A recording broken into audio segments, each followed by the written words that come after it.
From earliest times, believers have tried to understand their faith using the power of their reason. Indeed, you might suggest that it only makes sense that they would, and there might even be an obligation on all of us to learn more about what we actually believe in.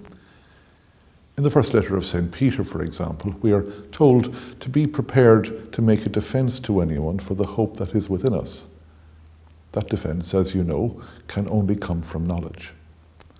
Thomas famously told the apostles that he would not believe unless he could touch the hands and side of the crucified but risen Christ. In a sense, Thomas was struggling with faith in the resurrection and wanted proof. And that catch cry of Thomas, "I will not believe unless," or "I will not believe until," is no more a catch cry of Thomas's time than it is of our own. Ever since, and throughout history, saints and sinners from St. Augustine and St. Anselm to the present age have adopted that motto, fides quaerens intellectum, faith seeking understanding or reason. The Catechism of the Catholic Church provides the ideal answer to that searching in our own time. Pope St. John Paul commissioned the Catechism of the Catholic Church as we now have it in the 1990s. That universal catechism is a summary of what the Church holds to be true or teaches, and has been a great blessing to the Church and indeed to individual believers throughout the world who are trying to learn more about their faith. I suppose in some ways that word catechism has a negative press.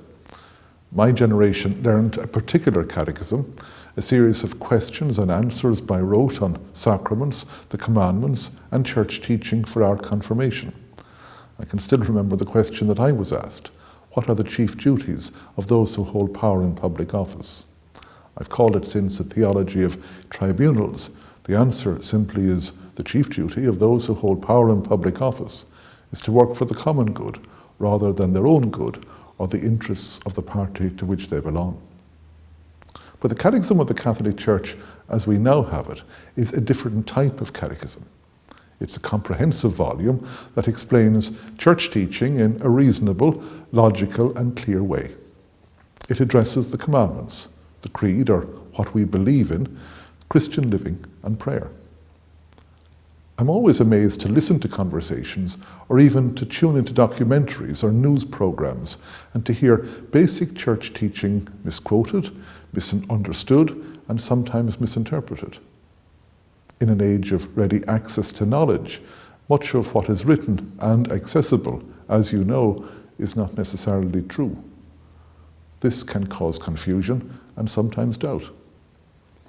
The Catechism is an authentic and authoritative church publication written for the faithful throughout the world.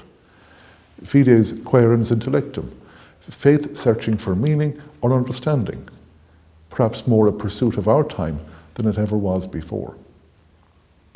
When you think about it, we need to be able to give a reason for the hope that we have. We need to know what we believe, and more importantly, what we do not believe.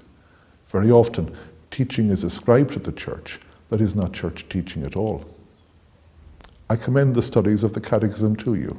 It is an excellent way to learn more about our Catholic faith, to understand what the Church holds dear and true, and to do so in a structured and supportive context with others who seek to live the Christian life too and to learn more about their faith. Fides quaerens intellectum, faith seeking understanding, and that understanding in turn supporting faith.